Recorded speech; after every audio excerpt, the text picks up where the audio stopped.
Assalamu alaikum Facebook қолданушылар. Assalamu alaikum бағбандар жаматы, саламатсыздарбы? Құтманды күніңіздер менен туғандар. Бүгін біз Қадамжай районының Қызылбұлақ айылындамыз, туғандар. Мына Қызылбұлақ айылында мына белгілі бағбан Бекболот Ғұламовтың бағындамыз. Мына туғандар, менет қылам деген адамға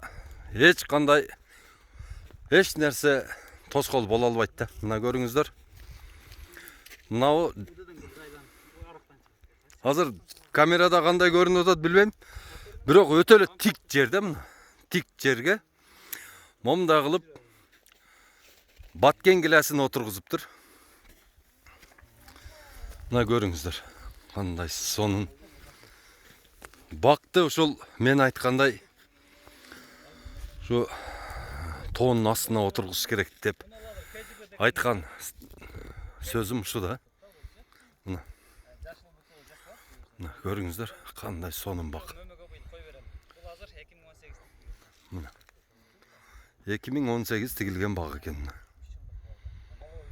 Мына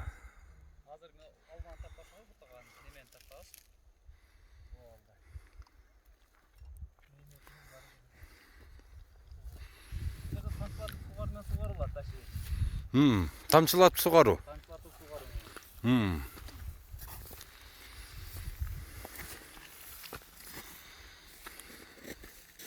Көчетті егіп кетіп отқанда, оны көрініп тұрады. Үйде болған таштар тура келіп қалады. Мен көчетті қасырышқа тура келеді.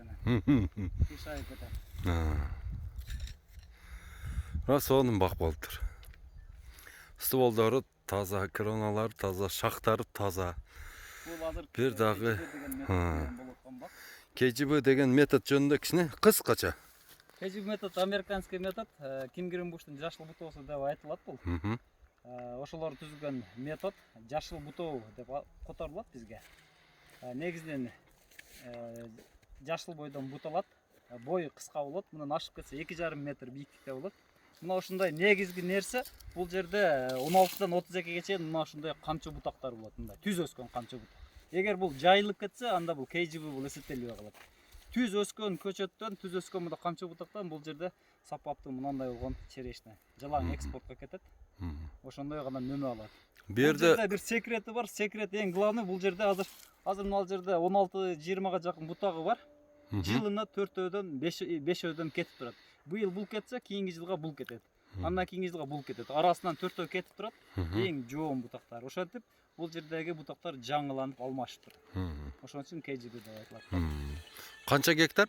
Бул жерде 2 гектарга жакын. 2 гектар. Канча гилас бар бу жерде?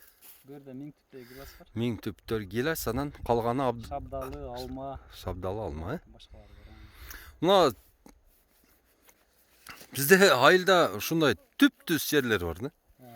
Мындай, анан бир таш жок да биздин айылда, мисалы үчүн Жаңарык, Куршап деген жерлерибизде. Мына ошол дегеле ушул Кыргызстан боюнча бак отургузам деген кишилерге не деген ушундай сөзүңүз бар? Сиз ушундай ташта мына дегеле бул жерге бак болот деп эч кимдин, мына даже коңшуларыңыздын түшүнө кирбесе керек эле.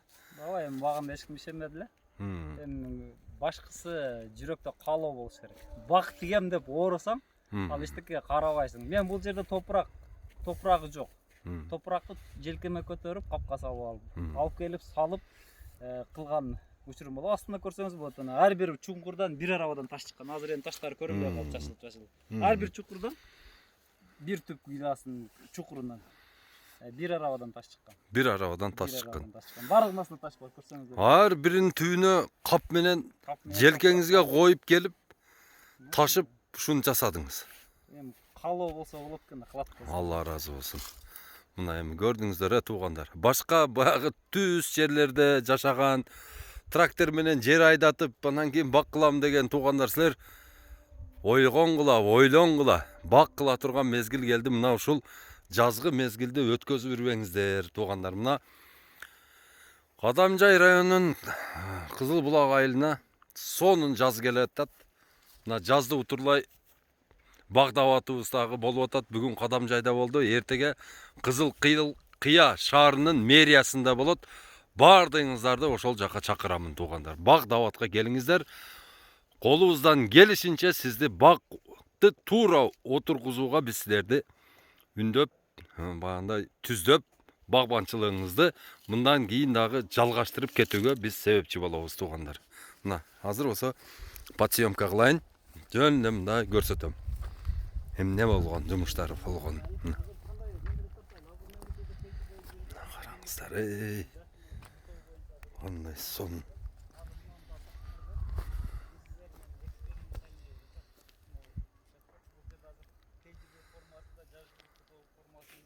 Чашка формасы пластика бар, анан буякта УФО формасында бар.